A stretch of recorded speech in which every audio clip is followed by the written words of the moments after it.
राजस्थान की जनता बहुत बुरी तरह त्रस्त है, उनका ये जवाब नहीं देते। ये कहते हैं हम जादूगरी करते हैं। ठीक है माधोराम जी, ठीक है, इस पर जवाब लेंगे तिवारी जी से। ठीक है, इस पर जवाब लेंगे तिवारी जी से, लेकिन इस बीच हमारे साथ भरत बेनीवाल जी जुड़ गए हैं, अध्यक्ष हैं राष्ट्रीय रोजगार संघ से। भरत जी, आपका भी रुख करूंगा इस बीच, उसके बाद तिवारी जी के पास जाऊंगा। भरत जी, आप जब नहीं जुड़े थे, तिवारी जी की ओर से कहा गया कि युवाओं के लिए तमाम काम किए गए, रोजगार जो है वो पैदा किए गए, रोजगार के अवसर पैदा किए गए हैं, न केवल सरकारी नौकरियों बल्कि अन्य क्षेत्रों में भी रोजगार के अवसर जो है एमओयू साइन करके पैदा किए गए हैं। भरत जी, क्या जो दावे किए जा रहे हैं वो सही है? जी सर, देखिए दावे जो किए जा रहे हैं वो गलत इसलिए हैं क्योंकि सर जो इन्होंने साफ साफ कहा कि भाई हमने भर्तियां निकाली। चलो अच्छी बात सर, आपने 1 लाख से ऊपर भर्तियां निकाली है, 1.25 लाख के करीब भर्तियां हैं, अच्छी बात है। हमने काफी आंदोलन भी किए थे। पूर्व में जब ये विपक्ष में बैठा करते थे, इन्होंने आश्वासन भी दिया था कि 4 से 5 लाख नौकरियां हम अगली सरकार में देंगे। लेकिन सर जिस तरह से जो हालात है आज भर्तियों के, एक भी भर्ती धरातल पे नहीं है। 2018 की जो 1-2 भर्तियां जरूर है, जयन और पटवारी पूरी, जो भी हमने आंदोलन करके पूरी करवाई है, और लेवल फर्स्ट जो है वो भी लगभग उसी समय की मानी जा रही है। और जो चिकित्सा विभाग की 6 भर्तियां, वो नई भर्तियां इन्होंने कराई है, उसके लिए हम धन्यवाद भी देते हैं सरकार को। बहुत हमने आंदोलन किए और वो भी तब जाके वो केवल 6 महीने में ही पूरी होगी। लेकिन एक सबसे बड़ी समस्या यह है कि सरकार कुछ बेरोजगार नेता 1-2 उनको भी नहीं रोक पा रही, क्योंकि वो इन्हीं के लोग हैं, मिले रहते हैं, आंदोलन करते हैं, पहले आंदोलनों में घुसते हैं, उनको डाइवर्ट करते हैं और फिर ठंडा करके रख देते हैं। जो रियल में उसमें कुछ होना चाहिए, टेबल टॉक भी सरकार से जो रियल में युवा चाहता है उससे होने नहीं देते। तो इसमें जो दावे किए जा रहे हैं उस दावे में तो अभी तक खरे नहीं उतर रहे हैं। देखो सीधी सी बात है, साफ दिख भी रहा है ये चीज। लेकिन जो पेपर लीक और फर्जीवाड़ा हो रहा है उसकी वजह से जो युवाओं को रोजगार मिलना चाहिए वो भी नहीं मिल पाया है। आप देखिए, एक भी भर्ती में ज्वाइनिंग नहीं हो पाई है। 1 लाख से ऊपर भर्तियां निकाल दी, अच्छी बात, लेकिन अब तक ज्वाइनिंग नहीं हो पा रही है, जबकि 3 से 4 लाख भर्ती की बात हुई थी। अब चिकित्सा विभाग की आप बात ले लीजिए, चिकित्सा विभाग सबसे अहम महकमा है जिसमें कोविड के दौरान सबसे मजबूती उसने दिखाई और ऐसे ऐसे लोगों ने सेवाएं दी, लेकिन उनको आज तक भी कोई उनका तंत्र नहीं है कि उन लोगों को कुछ आगे मिलेगा। साथ में जैसे हम लोगों ने अब इस बजट में मांग करी है सरकार से कि भी जो कानून बनाना है, जैसे फास्ट ट्रैक न्यायालय का गठन होना चाहिए, जिससे 40 दिन के अंदर अंदर जो भी लोग हैं, जो मुलजिम है तो उस पर दोष है तो दोष साबित होके और उसका डिसीजन आके उसकी, ताकि उसकी जमानत ही नहीं हो। दूसरा, बाहरी राज्यों का कोटा तय हो। तीसरा जो है, नई जो भर्तियां हैं जैसे चिकित्सा विभाग की है तो मेडिकल ऑफिसर है, सीएचओ की नई और भर्तियां हैं, साथ में नर्सिंग ऑफिसर की जो नई भर्तियां कम से कम 7 से 8 हजार पद है। जितनी भी भर्तियां है चिकित्सा विभाग की, lab technician, radiographer, ECG technician, dialysis technician, dental technician, cath lab technician, खूब सारी भर्तियां है, ओटी टेक्नीशियन सभी। साथ में जो एएनएम की है, चाहे सारी भर्तियां जो है इनकी हमारी लगातार मांग रही है। चूंकि आपने यूथ के बजट के हिसाब से ही रखे तो हम मीडिया के माध्यम से ये बात भी मुख्यमंत्री तक पहुंचाना चाहते हैं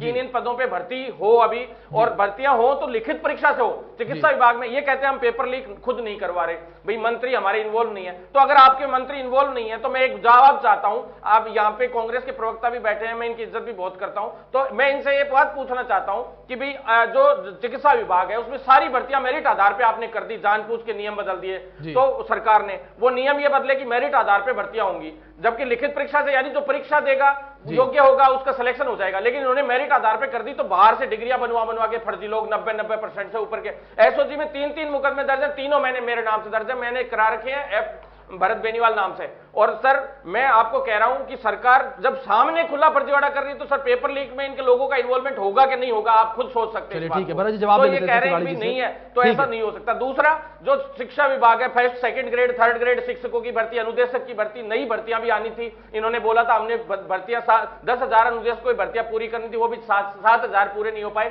तो नई भर्ती निकाले। साथ में टेक्निकल विभाग, विद्युत विभाग है, उसमें भर्तियां जैसे टेक्निकल हेल्पर की हो, जईएन की हो, पंचायती राज जईएन की हो, पंचायती राज विभाग में, या नई जितनी भी भर्तियां हैं चिकित्सा विभाग से लेकर शिक्षा, टेक्निकल और अन्य विभागों में, चाहे वो आईए की हो, ठीक है भरत जी, एक बार जवाब ले लेते तिवारी जी से इस पर। प्रोफेसर, ठीक है, आर तिवारी जी से जवाब ले लेते हैं इस पर। भरत जी, ठीक है तिवारी जी, आपने सुना यहाँ पर भरत जी को किस तरीके से जहां आप लोग दावे कर रहे हैं लेकिन उन दावों को आईना दिखाते हुए नजर आ रहे हैं भरत जी, लेकिन वही दूसरी ओर जहां एक तरफ आप अशोक गहलोत को जादूगर कह रहे हैं, तो ये जादूगरी यहाँ पर नजर नहीं आ रही।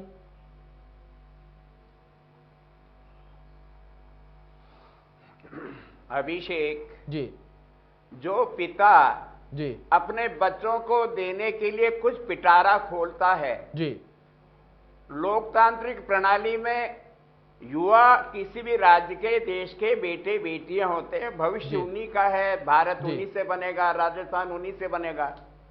केवल एकमात्र अशोक गहलोत है देश में मुख्यमंत्री जी, जिन्होंने, फिर कह रहा हूं, भरत हमारा बच्चा है, मैं भरत से कह रहा हूं जी, भरत ईमानदारी से बताओ, 1,46,000 लड़के लड़कियों को संघर्ष आपने किया हो। संघर्ष तो, बिना संघर्ष के तो माँ बाप ही दूध नहीं पिलाते, माँ ही दूध नहीं पिलाती बेटे। संघर्ष आपने किया, लेकिन राजस्थान इकलौता राज्य है अभिषेक जी, जहां हमने देने की कोशिश की है। अब पेपर आउट हो जाते हैं, तो पेपर आउट करने के बाद में भरत आप बताओ, देश में पहला राज्य नहीं जिन्होंने कड़ा नकल विरोधी अधिनियम लेके आए। ये करें, पेपर आउट हो जाते हैं, क्राइम पे माधव राम जी, आपको बता रहा हूँ, आपके जमाने में मैं कह रहा हूँ, माधव राम जी, फिर मैं बोलने नहीं, माधव राम जी आपके पास मैं कह रहा हूँ, अरे वसुंधरा राजे के जमाने में आपकी जब 13 से 18 तक सरकार थी, 13 पेपर लीक हुए माधव राम जी, 13 पेपर, एक आदमी की गिरफ्तारी नहीं करी माधव राम जी। हमने तो बुलडोजर से मकान तोड़े, लोगों की नौकरियों को बर्खास्त किया है। जो पेपर लीक में बच्चे पाए गए हैं उनको हमने आजीवन प्रतिबंध लगा दिया। ये केवल गाल बजाने का काम मत करो माधव राम जी। उत्तर, अरे गरीब के बच्चे हमारे बच्चे हैं, आप लोग केवल सहानुभूति के आधार पर वोट मांगना चाहते हो। गिरफ्तार नहीं कर पाए अभिषेक। माधव राम जी सुन लीजिए, माधव राम जी सुन लीजिए, तिवारी जी 1,46,000 का आंकड़ा रख रहे थे, ठीक है। माधव राम जी सुन लीजिए, तिवारी जी कुछ आप 1,46,000 का जिक्र कर रहे थे, नौकरियां दी हैं। मैं कह रहा हूं, ये अभी बैठे ना भरत बेनीवाल जी, यही तो है, इनकी तो भविष्य का है। माधव राम जी का भविष्य तो भी शुक्र बना देंगे। मैं कह रहा हूं, हमने 1,46,000 लोगों को पक्की नौकरी दी है, 1 लाख नौकरी हमने अभी पाइपलाइन में डाल के रशों के लोग देंगे। 3 लाख नौकरियों का वादा था अभिषेक, हम 3 लाख नौकरियां देंगे।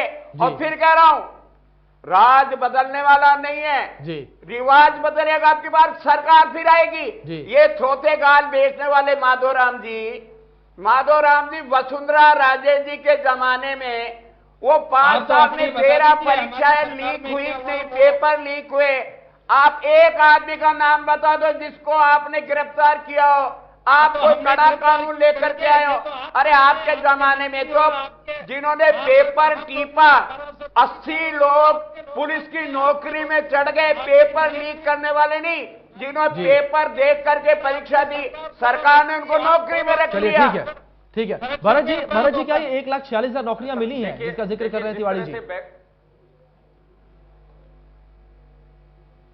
ये दावा नहीं है, ये सबूत है पूरे राजस्थान में। 1,46,000 नौकरियां तो नहीं मिली हैं सर, लेकिन लगभग 1 के करीब तो हैं, लेकिन मिली नहीं है सर, वो धरातल पे नहीं हुई। एक तो देखिए 15 से 16,000 जो रीट लेवल फर्स्ट है, एक तो वो भर्ती हुई है सर। दूसरी उसमें भी अभी तलवार लटक रही है, क्योंकि सर लेवल सेकंड और लेवल फर्स्ट का पेपर एक ही जगह से हुआ था, और एक ही जगह से यूं कह रहे हैं लेवल सेकंड का चोरी नहीं हुआ, फर्स्ट का चोरी हो गया, तो वो भी एक बड़ा इश्यू सामने आ रहा है। और इश्यू सामने क्या था, वो उसमें भी फर्जीवाड़ा हुआ था, लेकिन सर बड़े स्तर पे हुआ था, लेकिन उसका ओपन नहीं हो पाया मामला। फिर भी सर दूसरी जो भर्ती देखे अपन, तो आप देखिए पटवारी, जयन, ये तो 2018 की वैकेंसी, लेटेस्ट में सर कोई वैकेंसी जो पूरी नहीं हुई, अनुदेशक वाली पूरी होने जा रही थी, या वीडियो की भर्ती है, इन दोनों की अभी ज्वाइनिंग अटकी हुई है। प्रयोगशाला सहायक है तो उसका रिजल्ट आना बाकी है। जो वैकेंसीज इन्होंने 1,10,000 तक गिना रहे ना, 1 लाख तक सर, ये लगभग जो है पूरी होने की अभी तक संभावना नहीं है। एक तरफ सर सरकार कह तो खूब रही है कि हमने ये कर दिया वो कर दिया, लेकिन सर देखिए, आप देखिए दूसरा संविदा, यूं कह रहे हैं संविदा वालों को हमने परमानेंट कर दिया, उनसे बड़ा मजाक तो शायद किसी के साथ राजस्थान में हुआ ही नहीं है। आप देखिए अभी भी विधानसभा घेराव चल रहा है उन लोगों का, सभी का। और चूंकि सीएचओ फेडरेशन के संरक्षक होने के नाते मैंने भी बहुत जबरदस्त तरीके से मांग करी है कि कम्युनिटी हेल्थ ऑफिसर्स को परमानेंट करने का इन्होंने वादा किया था। इन्होंने कहा केंद्र सरकार से आप लिखवा लो, क्योंकि उसमें 60-40 का रेशियो होता है, केंद्र से का 60% और राज्य का 40%। केंद्र सरकार ने अपनी तरफ से परमानेंट का लिख के भी दे दिया, और 5 साल बाद परमानेंट का वादा भी था उनको। 5 साल का बॉन्ड पेपर भी उन लोगों से भरवा लिया गया था कि 5 साल से पहले आप नौकरी नहीं छोड़ सकते, तो उनसे भरवा लिया गया। उसके बावजूद उनको अभी तक परमानेंट नहीं किया जा रहा है। हर हाल में उनको नियमितीकरण करना पड़ेगा सरकार को, अन्यथा बड़े आंदोलन के में सामना करना पड़ेगा। अदर जो संविदा कर्मी है, जो कॉन्ट्रैक्ट, इन्होंने परमानेंट किनको किया है पता है? ज्यादातर जो बैकडोर एंट्रीज थी ना, उनको बोनस अंक दे दिए भर्तियों में, चिकित्सा विभाग की भर्तियों में, जो जिनका कोई लेना देना नहीं, कोई पीपीपी मोड से जुड़ा हुआ है, कोई सोसाइटियों से, कोई एनजीओ से, उनको भी बोनस अंक दे दिए। लोग घुस जाओ, जिसको फर्जीवाड़े से घुसना है, 1 साल का 10, 2 साल का 20, मतलब भरत जी को मिलाकर अनियमितताएं पढ़ने वाला काफी है। ठीक है, माधव राम जी आपका रुख करूंगा इस बीच। माधव राम जी, क्या आपको लगता है कि जो बातें कही जा रही हैं, जो ख्याल रखा जाएगा और महिलाओं का ख्याल रखा जाएगा, गरीब तबके का ख्याल रखा जाएगा, और जिस आधार पर बजट आएगा उस पर सुचारू रूप से उतर पाएगा? मैं नहीं मानता, क्योंकि इन्होंने 4 साल में भी कुछ नहीं कर पाए। बजट जिस तरीके से अगर नहीं, कैसा ही बजट रखे ये, इनका बजट तो अब तो जो रखा जाएगा वो झूठ का होगा। ये खुद कह रहे हैं कि हम जादूगर है, पर हमें तो ये चाहिए कि महिलाओं की सुरक्षा हो। जो राजस्थान के अंदर आज 22% जो महिलाओं पे अपराध हो रहे हैं वो राजस्थान में हो रहे हैं। 18 अबला महिलाएं दुष्कर्म की शिकार हो रही है, प्रतिदिन 7 हत्याएं हो रही है। आज भी उदयपुर में आपने देखा किस प्रकार का जघन्य अपराध हुआ। आज राजस्थान में पूरी जनता के सामने अपराधी बेखौफ होकर घूम रहे हैं। सरकार का कोई भय नहीं है, अपराध पे कोई लगाम नहीं है। तो ये आप 17 छोटे छोटे बच्चियां अपहरण हो रही है और सरेआम व्यापारियों में और जनता में एक दहशत का माहौल है। तो आप इन पे चिंता नहीं कर रहे हैं, आप कह रहे हैं कि हम जादूगर है। तो ये आप बड़ी शर्म की बात है कि राजस्थान के मुखिया अपने आप को ये कहता है कि हम जादूगर है। क्या जादूगरी दिखा रहे हैं? जनता में भय और त्रस्त का माहौल बन रहा है। आम जनता परेशान है, किसान वर्ग हो चाहे मजदूर वर्ग हो। और सब में सबसे ज्यादा तो ये देखिए कि बच्चे जो बेरोजगार बच्चे होते हैं उनमें विश्वास उठ गया। आज कई बच्चियां मेरे को फोन करती है, वो कहती है साहब हमें एग्जाम देंगे, हमारा पढ़ाई में मन नहीं चलता। इसलिए नहीं चलता कि हमें पता है कि ये पेपर आउट होगा, क्योंकि सरकार के बैठे हुए, इसमें सबसे बड़ी बात यह है विनोद जी, सरकार के बैठे हुए कारिंदे जो सरकार में है, बैठे हुए हैं, कई मंत्री है, कई सरकार के। अरे किरोड़ीलाल मीणा से मिले थे माधवराम जी, भारतीय जनता पार्टी के सबसे वरिष्ठ नेता, राज्यसभा के सांसद, किसी भी सरकारों में नहीं हुआ। किरोड़ीलाल मीणा करा भारतीय जनता पार्टी आंदोलन करना नहीं चाहती, और मैं अगर आंदोलन करना चाहता हूँ तो हमको रोक दिया जाता है। भारतीय जनता पार्टी और किरोड़ीलाल मीणा आपस में बैठ के तय करो। जैसे राजीव गांधी पाठशाला उसमें टीचर नहीं लगे। आज इनकी जो घोषणाएं हो रही है स्कूलों की, आज बच्चे पैदल मार्च कर रहे हैं, स्कूलों में ताले लगा रहे हैं, तो इनकी झूठी घोषणाओं का क्या बढ़ता है? स्कूलों में अध्यापक तो लगाइए, आप कम से कम आप अध्यापकों की व्यवस्था करिए पढ़ाने की। आप स्कूलें खोलते जा रहे हैं, स्कूलों में कोई व्यवस्था नहीं है, बिल्डिंगें नहीं है। आप पिछली बार कृषि महाविद्यालय खोले आपने राजस्थान में 27।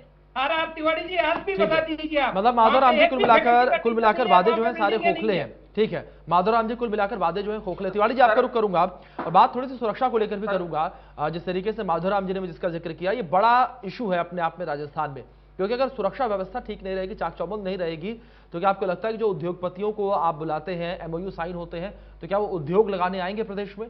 क्योंकि उद्योगपति भी ये चाहते हैं कि जिस प्रदेश में अपना उद्योग लगाए वहां पर कानून व्यवस्था ठीक हो।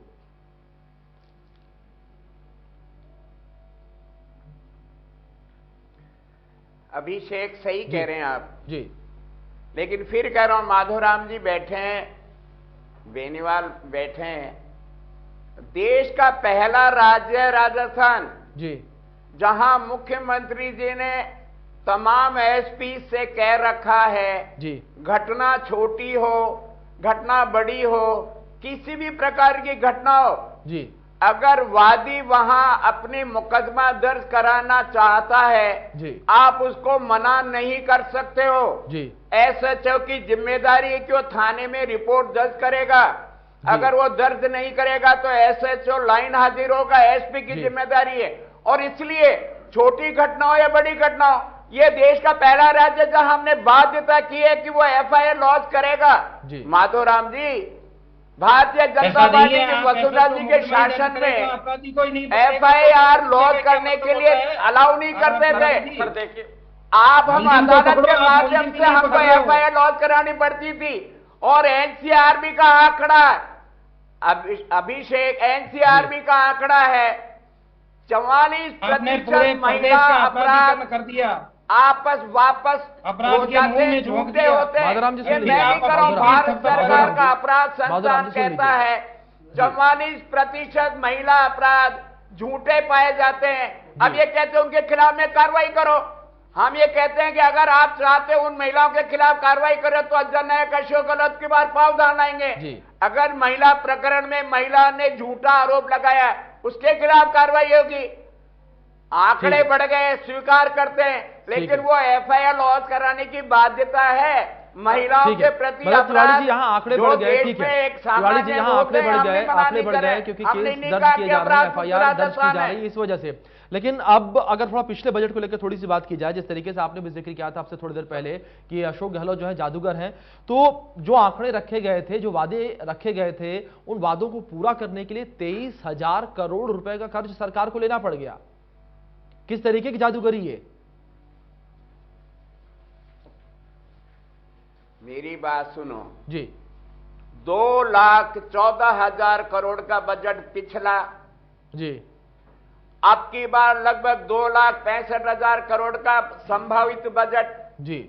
घाटा नफा तो चलता है जी। 2 साल देश ने और राज्य ने कोरोना का आपने देखा, 40% हमने कहा वादा किया जननायक अशोक गहलोत ने जी। किसी को भूखा नहीं सोने देंगे, हमने सब लोगों के घर पे राहत पहुंचाई जी। अगर हमने ऑक्सीजन की कमी थी तो हमारे संसाधनों से देश में किसी भी कोने में ऑक्सीजन थी, हमने उनको प्राप्त किया। पैसा लगता है, हमने इंजेक्शन जो रेमडेसिविर इंजेक्शन थे, भारत सरकार राजस्थान के साथ में सोतेला व्यवहार करती थी, हमने अपने साथ मंगवाए, लेकिन वादा किया था अशोक गहलोत ने जी, किसी को दवा के भरोसे मरने नहीं दूंगा। देश में चाहे सबसे सारा बजट राजस्थान का दवाइयों पे खर्च हो जाए, लेकिन दवा के अभाव में किसी मरीज को मरने नहीं दूंगा। अशोक गहलोत राज्य का और देश का पहला मुख्यमंत्री है, हमने दवाओं की पूरी व्यवस्था करी, खाने की व्यवस्था करी, और अब की बार भरत बेनीवाल बैठे हैं। देश में पहला राज्य था जब हमने परीक्षा के लिए कहा फ्री में आना जाना, आप लोग जहां रुकोगे हम आपको भोजन देंगे, रहने की व्यवस्था करेंगे। पैसा खर्च होता है, लेकिन इन्हीं का पैसा था। अशोक गहलोत ने RBI के बैंक से कोई जमा नहीं करा रखे थे, जनता का पैसा जनता पे खर्च हुआ। और भारत सरकार का आंकड़ा देख लो जी, कांग्रेस की सरकार ने 2014 में 50 लाख का जो घाटा दिखाया था, मात्र 9 साल में 1,50,150 लाख करोड़ का घाटा है। वो पैसा कहां गया? राजस्थान की जनता का पैसा का पाई का हिसाब राजस्थान की जनता को अशोक गहलोत दे रहे हैं। और आने वाला फिर मैं कह रहा हूं बजट, ये भरत बेनीवाल बैठे युवाओं के नेता हैं, बेरोजगारों के नेता हैं। हमने खिलाड़ियों से बात करी, युवाओं से बात करी है, NGO से बात करी है, व्यापारिक संगठनों से बात करी है, कर्मचारी संगठनों से बात करी है। ये जिस NHR की बात कर रहे हैं, मैं फिर कह रहा हूं, उन लोगों का भविष्य राजस्थान की सरकार सुरक्षित रखेगी। आप चिंता मत करो।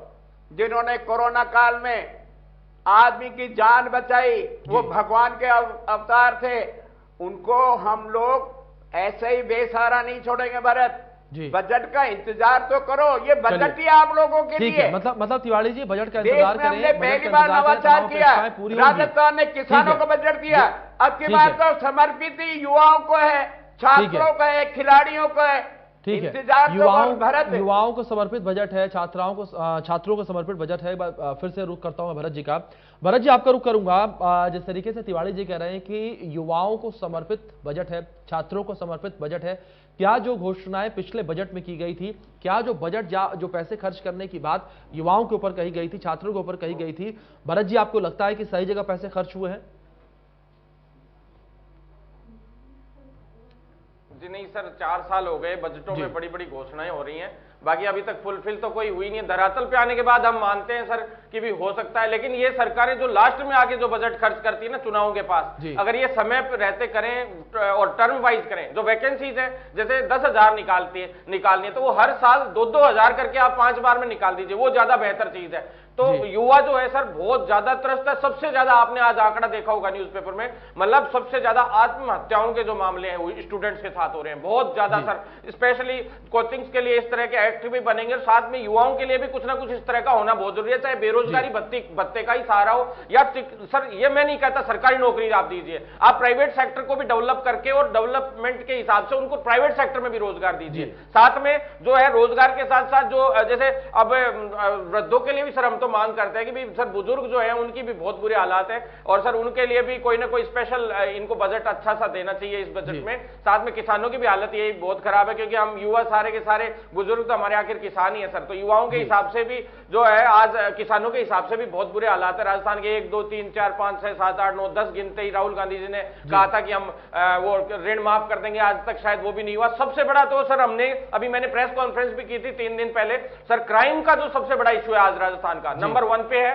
सर। बेरोजगारी की वजह से ये क्राइम बढ़ रहा है। और अभिषेक जी आप देखिए, जहां बेरोजगारी होगी ऑब्वियस सी बात है कि जो यूथ है वो दूसरी साइड में फिर झुकेगी पैसा कमाने के लिए इधर उधर। तो जो सबसे ज्यादा नक्सलवाद जहां जहां है आज की तारीख में, वहां बेरोजगारी सबसे बड़ा मुद्दा है। तो बेरोजगारी की वजह से नक्सलवाद पैदा हो गया। यही हालात अगर राजस्थान के नहीं हो जाए 2-5 साल में 10 साल में, तो आप मुझे बता देना। क्योंकि सर जो हालात आज राजस्थान के हैं वो सिर्फ और सिर्फ बेरोजगारी सर बढ़ रही है। लेकिन प्राइवेट सेक्टर और गवर्नमेंट सेक्टर दोनों के हिसाब से ही सरकार को और स्वावलंबी बनाते हुए चाहे सब तरीके से मजबूत करना होगा युवा को। अन्यथा आप ये कह रहे हैं बजट तो बहुत अच्छे एक से एक बजट आते हैं, लेकिन वो फुलफिल कभी नहीं हो पाते हैं। जो हालात हैं इसको सुधारने के लिए मतलब भरत जी, कुल मिलाकर युवाओं को मजबूत करने की आवश्यकता है। और जो योजनाएं लाने की बात कही जाती है, जो पैसे खर्च करने की बात कही जाती है, वो सही जगह खर्च हो।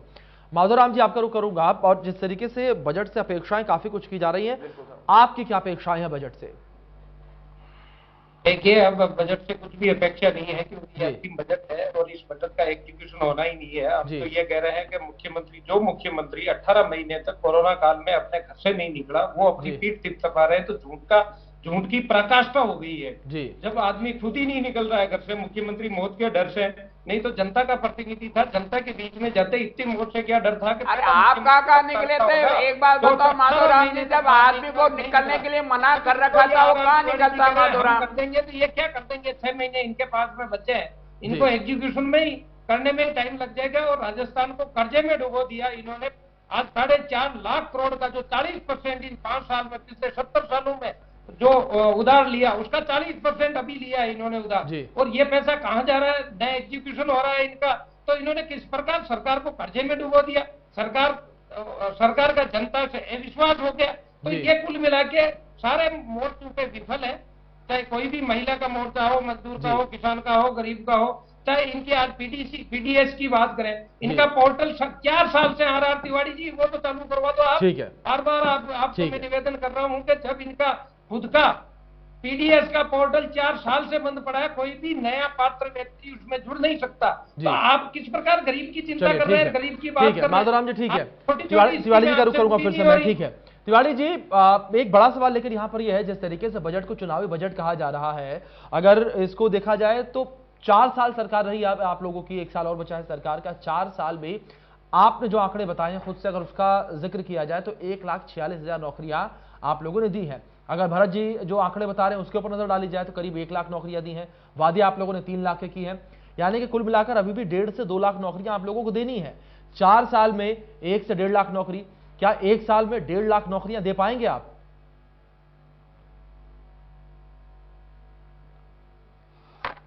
इनमें भी 2018 की सर 1 लाख, इसमें से 40 से 50 हजार के बीच में अभी मिली है सर। जब सर कोर्टों में अटकी पड़ी है बहुत सारी भरत जी, एक बार तिवारी जी का रिएक्शन ले लेते हैं, फिर आऊंगा। पूरी हो जाएंगी तब मैं मानता हूं कि सर आगे वाली पूरी। ठीक है भरत जी, तिवारी जी का रिएक्शन ले लेते हैं। तिवारी जी, अभिषेक भरत से एक बार पूछो और माधोराम जी से एक बार पूछो जी। जो परिवार का मुखिया देता है उसके ऊपर तो आप चढ़ जाते हो, क्यों? उनको लगता है ये देगा जी। अरे जिस परिवार के नहीं, देश के मुखिया ने वादा किया था भारत जी 2014 में, वो भारतीय जनता पार्टी के विश्व गुरु हैं, गाल बजाते रहते हैं। 2 करोड़ सरकार की नौकरियां देने का वादा किया था विश्व गुरु देश के प्रधानमंत्री नरेंद्र मोदी जी ने। वो विषय दूसरा तिवारी जी, किसी जवान की हिम्मत नहीं, किसी नौजवान की क्या गहलोत सरकार 1 साल में 1.5 लाख के आसपास रोजगार दे पाएगी? निकाल ले, ये माधोराम जी गाल बजा रहे हैं जी। लेकिन सवाल अरे आप अपने गिरबान में झांक के देखो, केंद्र सरकार ने 9 साल में 3 लाख नौकरियां नहीं दी, 3 लाख जी। किसी प्रकार की वैकेंसियां नहीं निकाली केंद्र सरकार ने। और अभी वर्तमान बजट में उन्होंने क्या दिया? भरत बताओ तो सही, नौजवानों को कोई रोजगार का वादा किया केंद्र सरकार ने? चलिए ठीक है, महिलाओं को कोई वादा किया? तमाम आश्वासन दिए जा रहे हैं, तमाम दावे यहाँ पर किए जा रहे हैं, लेकिन देखना दिलचस्प यहाँ पर ये होगा कि जो दावे किए जा रहे हैं वो धरातल पर कैसे उतारे जाएंगे। तिवारी जी, माधोराम जी, भरत बेनीवाल जी, आप तीनों मेहमानों का बहुत शुक्रिया चर्चा में आप शामिल हुए, अपना कीमती वक्त आपने इंडिया न्यूज राजस्थान को दिया। लेकिन इस बीच यहां पर दिलचस्प बात यह है कि जिस तरीके से 10 फरवरी को प्रदेश का बजट जो है वो पटल पर रखा जाएगा, जब बजट पेश किया जाएगा देखना दिलचस्प होगा जो वादे वहां किए जाएंगे उन वादों को धरातल पर कैसे उतारा जाएगा। फिलहाल बड़ी बहस में इतना ही, बने रहे इंडिया न्यूज के साथ, धन्यवाद।